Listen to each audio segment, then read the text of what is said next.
प्यारे बच्चों, मैं मनीष शर्मा आप सभी का कंसेप्ट वे एकेडमी के ऑनलाइन प्लेटफॉर्म पर स्वागत करता हूं। तो प्यारे बच्चों, आज हम टॉपिक लेके आए हैं क्लास 9 के लिए। विषय है साइंस और चैप्टर का नेम है मोशन। 8 चैप्टर है बेटा ये, ठीक है। तो मोशन चैप्टर शुरू करने से पहले बेटे मोशन के बारे में थोड़ा सा जान लेते हैं। मोशन क्या होता है, ठीक है। सबको पता है बेटे, मोशन का मतलब होता है मूव करना। मोशन का मतलब क्या होता है? मूव करना।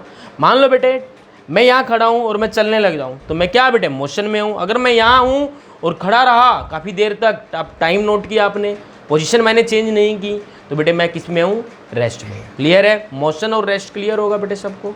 चलो बेटे, तो बात कर ली जाती बेटे सबसे पहले स्टेट ऑफ रेस्ट की। किसकी? State of rest. बेटे नोट करना शुरू करेंगे सभी, स्क्रीनशॉट ले लेना। जब जैसे ही मैं लिखता हूँ स्क्रीनशॉट ले लेना उसका। स्टेट ऑफ रेस्ट क्या होती है बेटे? If the position of object, the position of an object does not change with time with respect to observer, then it is said to be state of rest। बेटे state of rest का मतलब हुआ कि object ने अपनी position change नहीं की time के रिस्पेक्ट में। ऑब्जेक्ट यहीं का यहीं रहेगा, ऑब्जेक्ट यहीं का यहीं रहेगा। टाइम मैंने नोट किया। ऑब्जर्वर कौन हो? आप हो। अगर मैं मूव नहीं करता बेटे टाइम के साथ, यहीं का यहीं खड़ा हूँ, तो बेटे मैं रेस्ट में हूँ। किसके रिस्पेक्ट में? आपके रिस्पेक्ट में। क्लियर है बेटे बात? कोई दिक्कत? एग्जाम्पल हो गया बेटे, a book laying on the, a book lying on the table. एक बुक रखी बेटे टेबल पे, तो वो क्या है? रेस्ट में है। क्लियर है? कोई दिक्कत? अगला जो टॉपिक है बेटे स्टेट ऑफ, अगली जो हेडिंग है स्टेट ऑफ मोशन। क्या है? State of motion. बेटे कुछ नहीं करना, बस थोड़ा सा चेंज करना है। डज नॉट हटा देना यहाँ से।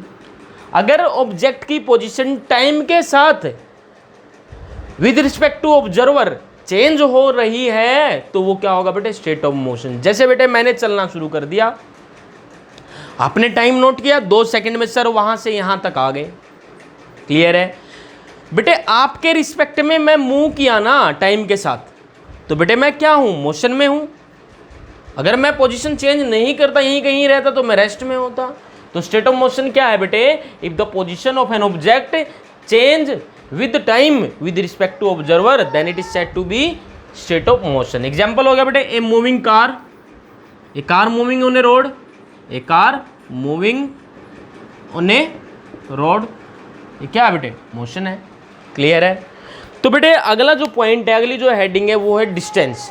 अगर ऑब्जेक्ट मोशन में है तो क्या करेगा बेटे? कुछ ना कुछ डिस्टेंस ट्रेवल तो करेगा, कुछ ना कुछ दूरी तय करेगा। तो उसी की बात कर ली जाती है बेटे।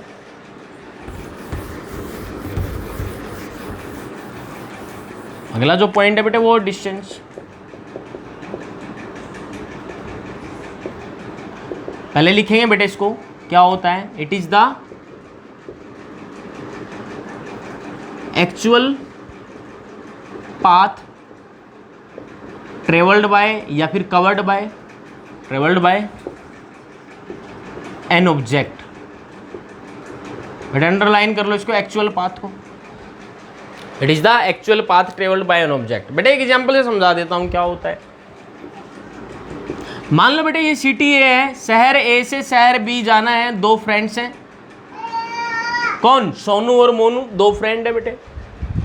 बेटे 2 रास्ते हैं सिटी ए से सिटी बी जाने के। एक रास्ता तो बेटे ये नीचे वाला और एक रास्ता ये दूसरे ऊपर वाला। ये रास्ता बेटे सीधा रोड है, बिल्कुल साफ सुथरा रोड। ऊपर वाला रास्ता बेटे कहाँ से? फॉरेस्ट से, जंगलों से होता हुआ जाता, बहुत डरावना रास्ता है। तो सोनू कहता है मेरे को डर नहीं लगता, मैं जाऊंगा इस वाले रास्ते से। मोनू कहता है भाई मेरे को डर लगता है, मैं तो जाऊंगा सीधे रास्ते से। तो बेटे सोनू यहां से गया और मोनू यहां से गया,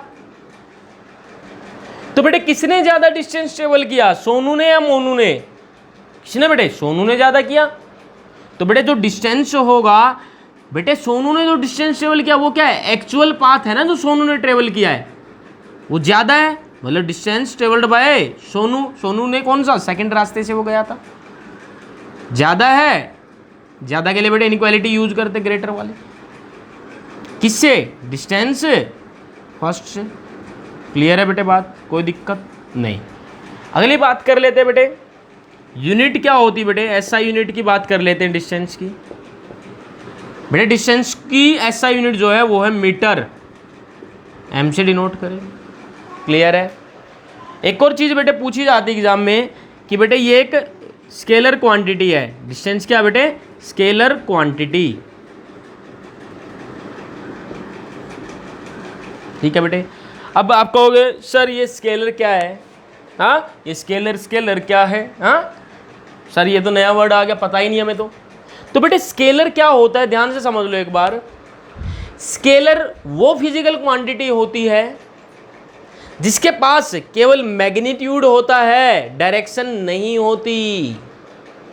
सर ये मैग्नीट्यूड क्या आ गया, बेटे ध्यान से समझना। मैंने कहा बेटे किसी ऑब्जेक्ट का, किसी भी चीज का मास जो है वो 3 ग्राम है, क्या बेटे 3 ग्राम। यहां पे बेटे 3 न्यूमेरिकल वैल्यू है और जी क्या है, ग्राम, ये यूनिट हो गई। तो न्यूमेरिकल वैल्यू यूनिट के साथ क्या कहलाती है बेटे, मैग्नीट्यूड। क्या कहलाती है, मैग्नीट्यूड। क्या बेटे इस मास की डायरेक्शन है कि ये 3 ग्राम मास किधर है, इधर उधर उधर, डायरेक्शन तो नहीं है। तो बेटे केवल मैग्नीट्यूड अगर है तो क्वांटिटी स्केलर होती है। तो डिस्टेंस बेटे एक स्केलर क्वांटिटी है। ठीक है, ये तो बेटे मैंने स्केलर बताया, समझ लेना बेटे, मैं जो बोल रहा हूं उसको लिख लेना, स्केलर जो मैंने बोला। अब दूसरी क्वांटिटी होती है बेटे वेक्टर। वेक्टर क्या होता है बेटे, वेक्टर वो क्वांटिटी है जिसके पास मैग्नीट्यूड के साथ साथ डायरेक्शन भी होती है। क्या होती है बेटे, डायरेक्शन, मैग्नीट्यूड भी होता है और डायरेक्शन भी। कैसे, समझ लेते बेटे एग्जांपल से। मैंने बोला बेटे एक गाड़ी 10 किलोमीटर पर आवर से जा रही है, तो बेटे मैंने क्या बोला है, 10 किलोमीटर पर आवर बोला है। 10 हो गया numerical unit, kilometre per hour हो गया यूनिट, तो मैग्नीट्यूड होगा बेटे। तो मैंने डायरेक्शन की बात तो नहीं की ना कि गाड़ी किधर जा रही है। तो बेटे ये जो बोला मैंने ये है स्केलर। अगर मैं बोलता कि गाड़ी 10 किलोमीटर पर आवर से साउथ डायरेक्शन में जा रही है, तो ये क्या हो जाता बेटे, मैंने मैग्नीट्यूड के साथ साथ डायरेक्शन भी बोली ना, कौन सी, साउथ। तो ये हो जाता बेटे वेक्टर। तो मेरे हिसाब से बेटे स्केलर क्वांटिटीज में और वेक्टर क्वांटिटीज में डिफरेंस समझ में आ गया होगा। डिस्टेंस जो है बेटे उसके पास केवल मैग्नीट्यूड है कि भाई सोनू ने 300 मीटर डिस्टेंस ट्रेवल किया मान लो, और मोनू ने 100 मीटर डिस्टेंस ट्रेवल किया। बेटे डायरेक्शन तो नहीं है, बस डिस्टेंस है ये तो। क्लियर है, कोई दिक्कत। अब आ जाते हैं बेटे डिस्प्लेसमेंट पे। किस पे, डिस्प्लेसमेंट पे।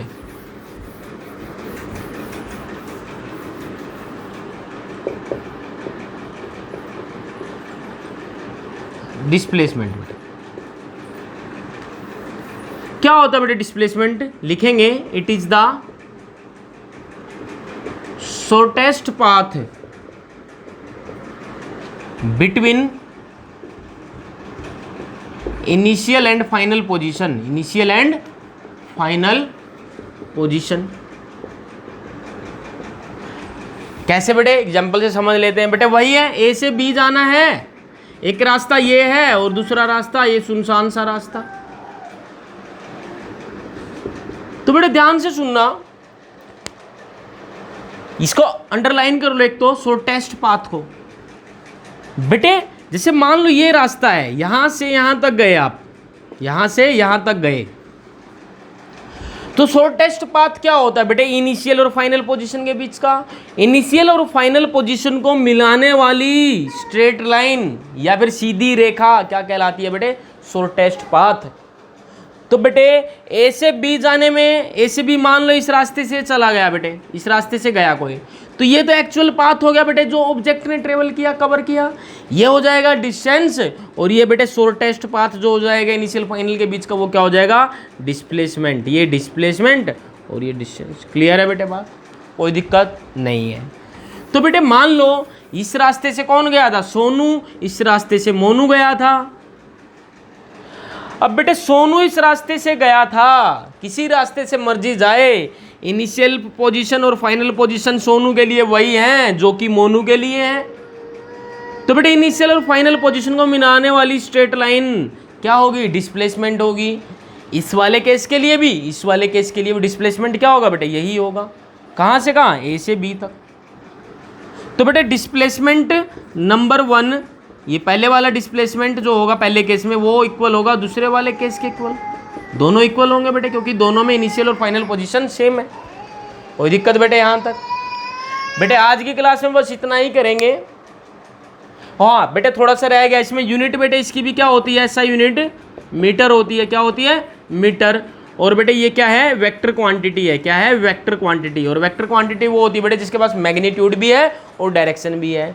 तो मैग्नीट्यूड तो बेटे वैल्यू होगी कितने डिस्प्लेसमेंट है, 10 मीटर 20 मीटर। डायरेक्शन किधर है बेटे, ए से बी। डायरेक्शन किधर है, ए से बी। बेटे अगली क्लास में डिस्टेंस और डिस्प्लेसमेंट में हम डिफरेंस की बात करेंगे। क्लियर है। तो अगली क्लास में आने से पहले बेटे ये पहली क्लास का कवर किया होना बहुत ज़रूरी है, नहीं तो बेटे आगे कुछ भी समझ में नहीं आएगा और सब कुछ गोलमाल हो जाएगा। तो बेटे आज के लिए बस इतना ही। ओके।